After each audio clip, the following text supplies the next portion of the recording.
Hello, friend. Thanks for joining me for another book chat. Today, let's spend a few minutes with All the Light We Cannot See by Anthony Doerr. This book was originally published back in 2014, and it picked up a Pulitzer Prize for fiction that year. And this is the second of the books by Anthony Doerr that I have read.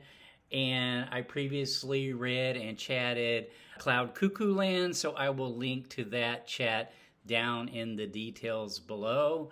But about this one, spoiler warning here, this story has quite a lot of suspense in it in this novel, and so I'm going to be careful in this chat to not reveal anything that I think would detract from a first-time reader's experience with this book. So what's this one about?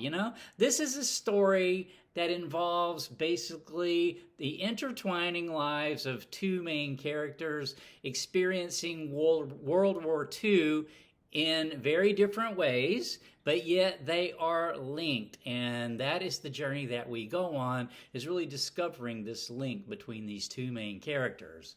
The first of the main characters is Marie-Laure LeBlanc. She is a young, blind French girl who, as we start the novel, is living a pretty happy, contented life with her father in Paris. And this is right at the beginning of World War II. But meanwhile, in Germany, an orphan boy, he's living in this coal mining town in a rather austere life he's living. He's living in kind of like an orphan's home that's run by a kindly woman, but nevertheless, resources are scarce for her, and so they have to make do with very little. His sister is also there in the same orphan's home with them, and they are very close. But being from this coal mining town, the future for him is pretty much mapped out for him. When he gets to be a certain age, he will have to go work in the coal mines like his father had done before him, and all the boys in this town ultimately do. And he wouldn't really have another choice at that point, especially being an orphan. But he does have something going for him, though. We find out fairly early on, he finds this old broken radio set. And he fiddles around with it and gets it working again.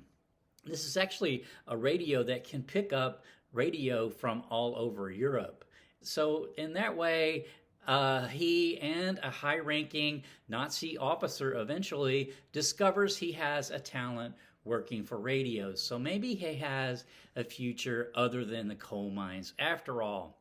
So with the Nazis in power and World War II underway, of course, there is an expansion for training and talent, and so he applies for and is accepted into this sort of elite program that is a school that he's going to be studying radio technology, which is kind of almost, his dream. Of course, this means, that he's therefore joining the German cause, the German army.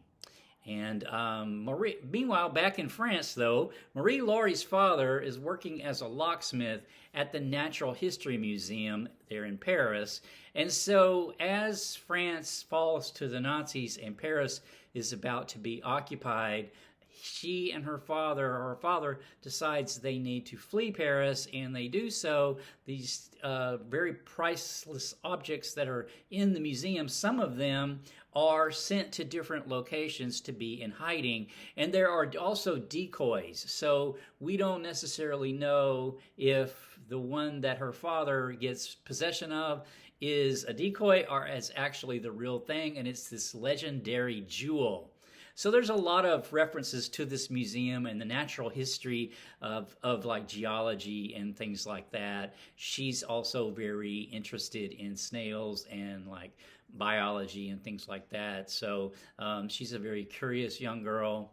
But anyway, as I mentioned earlier, she is blind. She does get around in her neighborhood in Paris pretty well. Her father has built her this little miniature neighborhood. So it's an exact replica of her neighborhood. And so she can tell by touching the buildings what they look like and her way around. So she knows her way around her neighborhood really well. Of course, this changes when they decide to move. They had to decide to flee Paris, and they're going to go to this town called Saint Malo, and it's on the coast. And her That's where her father's from, and her uncle still lives there. Her uncle is this reclusive man who lives in this big house there in St. Malo, but that's where she and her father ultimately decide to flee to. So, meanwhile, Werner is living at the orphan home, like I said, and he fixed the radio. And, after he had fixed the radio, he and his sister, and by the way, this is how the novel's set up. So we go back and forth. So it's not told in a linear way. We pick up Marie Laurie's story in one place, and then we'll move back to Werner. So anyway, back to him. So that when he fixed that radio, and they pick up these broadcasts from all over Europe, one of the favorite programs he likes to get is this French program that is about science. But his sister hears the news of Europe and what's going on with the war. She really tries to talk him out of going into this radio technology program, which he does anyway. But because she's not in favor of, or she's more adamantly opposed to the Nazis, then he's not so much for them as he is just trying to get into a radio technology program, I think. He does see a lot of the war. So through him, we do see bits of the war, as the story plays out. So I think I'm going to leave, though, the chat itself there because around the plot. I mean, not the chat, but the plot, because I don't want to give away anything else around the story, because the story is essentially, as I mentioned early on, it's the intertwining of these two stories and how they eventually do come together and how the connection then is made. So I don't want to detract from that experience from a first-time reader. But just some thoughts about the book. For starters, the title itself, all the light we cannot see.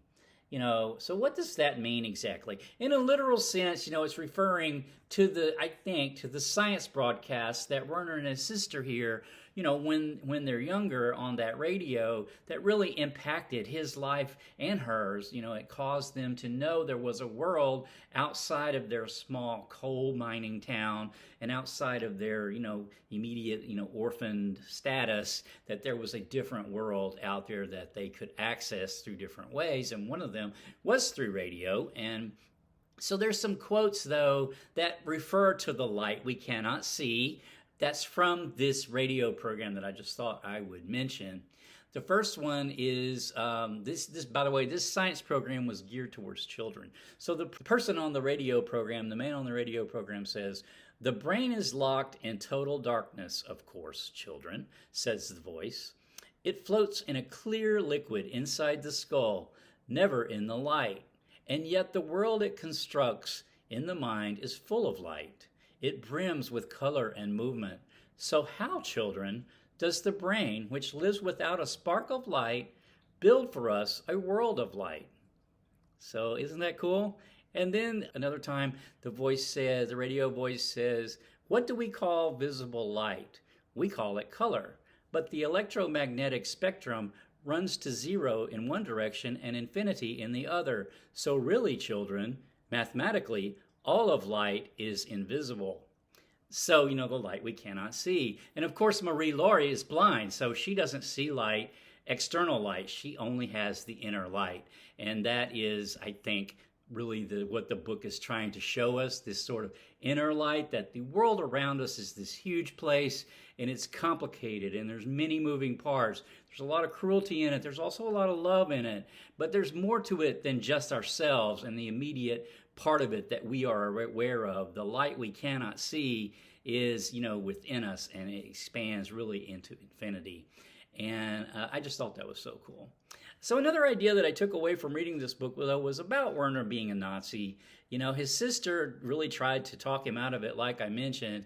And, I think a lot of times in history, when we think about history, we take narrative shortcuts because it's not our lived experience. It's a story to us, not a lived experience. And so, to me, Werner he definitely was not a bad person. He found himself in a certain situation, and he did, I think what he thought was best to do. At the time, he loved radio technology, and the only way he could learn radio technology was to go to this school this to him was kind of like a dream come true. It came with extra baggage. He was not that into the war. He did his duty in the war, but he was a little more than a boy, and I don't really think that it's right to say that he was wrong. I'm not saying that there's no right or wrong. I'm just saying that history is very easily shortcutted this way, and that it's essentially an accumulation of countless acts of countless people, right? That's what actually makes history. So it's very complicated. A lot of history is that light we cannot see. We don't know all of those details. Marie-Laure, though, she mentions this point to Werner at one point. She says, "When I lost my sight, Werner, people said I was brave. When my father left, people said I was brave. But it is not bravery. I have no choice. I wake up and I live my life. Don't you do the same?" So Werner, I feel like he did that, right? He went to radio technology school. It got put to ends that he wouldn't have done himself, but nevertheless. So this book is just full of beautiful quotes and ideas. And I'll close with this one because I just thought it was so moving and beautiful. And it's about how, and it's actually something that I've thought about quite a bit myself, and that's how we, time moves forward and the past slowly falls out of living memory. And in the book, Marie-Laure is towards the end of the book, she's remembering wartime, and at this point she's an old woman. And, there's just a quite beautiful resolution there at the end, but I won't spoil that. But Marie-Laure in this quote is reflecting on the war, and she says, "Every hour," she thinks, "someone for whom the war was memory falls out of the world. We rise again in the grass, in the flowers, in songs." Isn't that beautiful? I just thought that was so cool, how the past slowly falls out of living memory. Okay, I think I will leave the chat with that. I did love this book, and I'm so glad that I got it read. I actually read this in a physical hardback edition that I had, but I gifted that because I love the book so much. I gave it away to a friend for him to enjoy as well before I could get the chat done. So that's why I was just showing the electronic cover there at the beginning. But my next chat is actually going to be The Prophet by Khalil Gibran, and I have finished this already, and I will have a chat on it coming up soon. So until next time, take care.